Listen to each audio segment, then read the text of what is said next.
નમસ્કાર, સ્વાગત છે આપનું ઇન્સ્ટન્ટ ઇન્ડિયા ન્યૂઝમાં।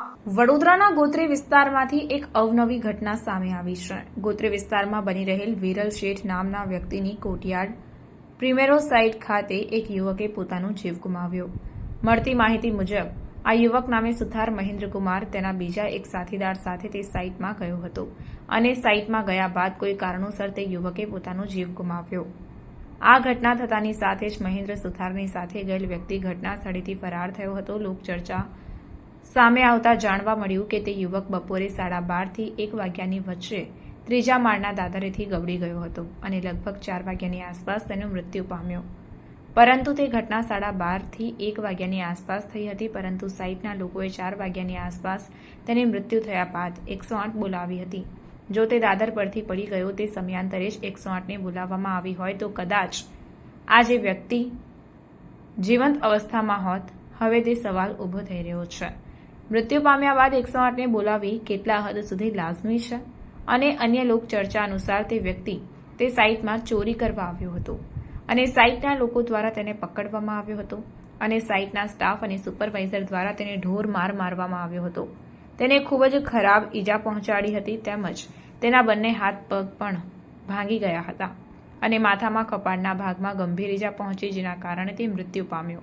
આ બધું જાણ્યા પછી તેમ સવાલ ઊભો થઈ રહ્યો છે કે તે ભલે ચોરી કરવા આવ્યો હતો તો ત્યાંની સિક્યોરિટી શું કરી રહી હતી અને જો તે ચોરી કરતા પકડાયો તો શું તેને 100 નંબર પર કોલ કરીને પોલીસને સોંપી દેવામાં ન હતો આવી શકતો? તેવા સવાલ ચર્ચાઈ રહ્યા છે। અને જો તેને ખરેખર તે ચોરી કરવા આવ્યો હતો તો તેઓ પોલીસને બોલાવી તેને સજા અપાવી શકતા હતા, પરંતુ તેઓએ તેને માર મારી તેનો જીવ લઈ લીધો। આ રીતે તેને આવી સજા આપવાની પરવાનગી કોને આપી તે પ્રશ્ન ઊભો થયો છે। મૃતક વ્યક્તિ ગોત્રી વિસ્તારમાં અંબિકાનગરની પાછળ જયંબેનગરમાં પોતાની ગરીબ મા અને બહેન તથા તેના એક છોકરા સાથે રહેતો હતો અને ઘરની બધી જ જવાબદારી તેના ખભા પર હતી। પરંતુ શું તેના મરી ગયા પછી તેના ગરીબ મા અને બહેન અને તેના નાના છોકરાની જવાબદારી શું સાઇટનો બિલ્ડર વિરલ શેઠ લેશે? તે જોવાનો વિષય છે।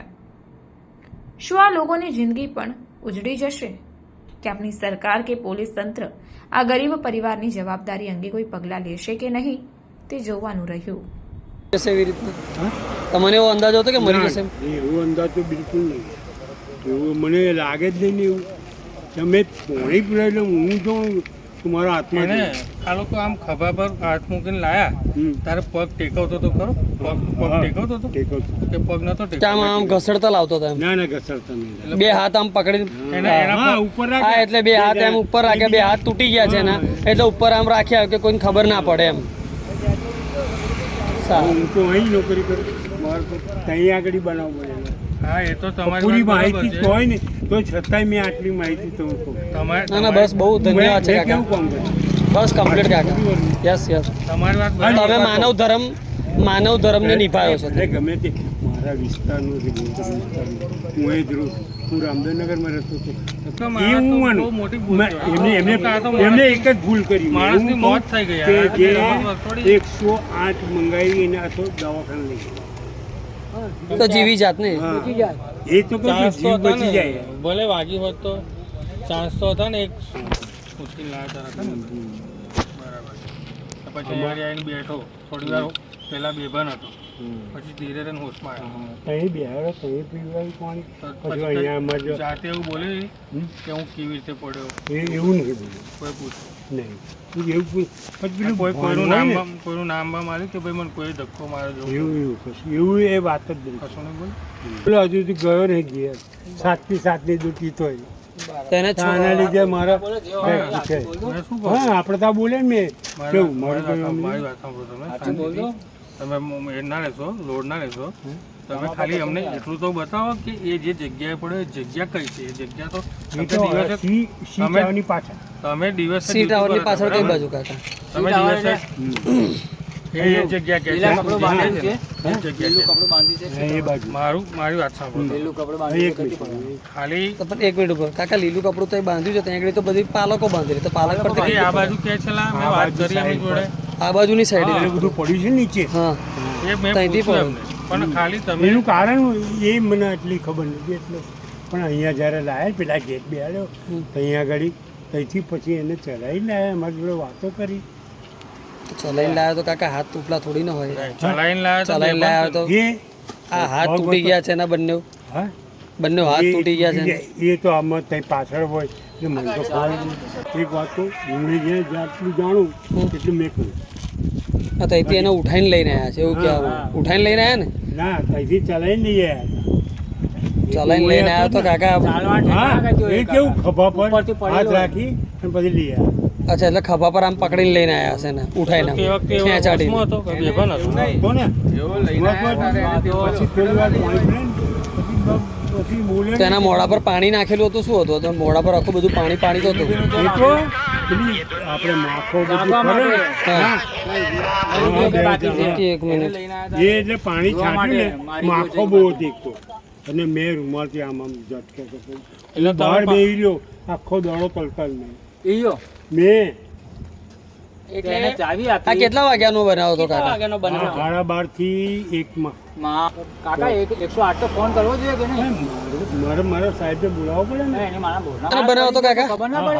12:30 1 12:30 થી 1 નો આ બનાવ બન્યો હતો હું 2 વાગે તો જમવા બેઠો બોલો તો પછી ના એક મિનિટ ઉભો રહે 12:30 થી એકમાં 1 હા સાંજે 6 વાગે 7 વાગે આપણા ફોન આવે. હા તમે 6-7 વાગે અને ત્યાર પછી આપણે પેલી આ મંગાવી હતી એમ્બ્યુલન્સ એમ્બ્યુલન્સ તો હતા 7:30 એ તો એ ઉભો રહે એક મિનિટ 108 ક્યારે બોલાવવામાં આવી એક કઈ બોલાવી છે આ લોકોએ? સાંભળો ને મેં મારા સાહેબને ફોન કર્યો ત્યાં પછી એ લગભગ 7:45 એવું કંઈક આવી હતી એટલે 6:45 વાગે પેલો થયો બનાવ 1 વાગે ને 6:45 વાગે એમ્બ્યુલન્સ આવી હતી એને અમાર સાહેબ સાંભળો મારી કેવું મારું કેવું સાંભળો કે એને હોંસા હતો હું છોડી દીધું બસ પીધેલો હતો એટલે તો એનથી એવું નહીં પણ એવો ત્યાંથી પડી ના આવ્યો જેને જે લોકો એને ઉચકી ના હતા એ લોકો 108 ને ફોન તો કરવો જોઈએ ને. ફોન તો કરવો જોઈએ, કલાકમાં આવી જાય. એ મેનેજમેન્ટનું કામ છે સર મારું કામ પણ એ લોકોની વાત તો છે ને. હા એટલે એક્ઝેક્ટલી 12 થી 12:30 થી એ 1 ઓકે એટલે પછી એ હોશમાં હતો તે ટાઈમે એમ્બ્યુલન્સ આમાં બોલાવી વાતો 12:30 થી 1 વાગે આ બનાવ બન્યો છે તમે કાકા એવું કહે છે કાકા કેટલા વાગે બનાવ બન્યો 12:30 થી 1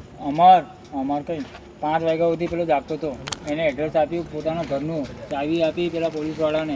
આજે વાત તો કરો તમે એને જે ચાવી હતી બધાય છે ચાવી પણ સમજો કાકા કે 12 થી 1 નો બનાવ બન્યો હોય એનો બરાબર છે તો એ ટાઈમે એને એમ્બ્યુલન્સ આવી ગઈ હોત તો એ બચી ગયો હોત 100% મેં એવું કહું બરાબર છે એને જે રીતે એને ઘસેટીને લઈને આવ્યા આ લોકો બરાબર છે એ ટાઈમે એમ્બ્યુલન્સ આવી ગયો તેનો બચાવ થઈ ગયો હોત મને તો એટલું જ કહીને ગયા કે મને કે અમને બેહાડો અહીંયા જો સારું લાગે તો બધું કરો બોલો તારુંથી કાકા જીવતો હતો એ. હા સાચી વાત હમણાં ના કહ્યું તમે કાકાએ પોતે પાણી પીવડાવ્યું છે એને અરે યાર મેં 3-4 કલાકનો ટાઈમ હતો. અરે એને પાણી પીવડાવ્યું છે પણ મન જાણે બોલો હું પાણી ઘડી ઓફિસમાંથી પાણી ભરી લઉં આ તો કોઈ બીજો માણસ અહીં ઘડી પડ્યો હોય, તમે એક વખત એમ્બ્યુલન્સ લઈ આવ્યો તો. હા બોલાઈ શકીએ પણ આવો હું બનાવું પાછળ તમારી સાઈડ ઉપર આવો બનાવ બન્યો છે તો તમારે ફરજ બને કે ફોન કરવાનો. કાકા તમારો ધર્મ બને તો માણસ ધર્મ છે કે નહીં? કારણ કે તમે નોકરી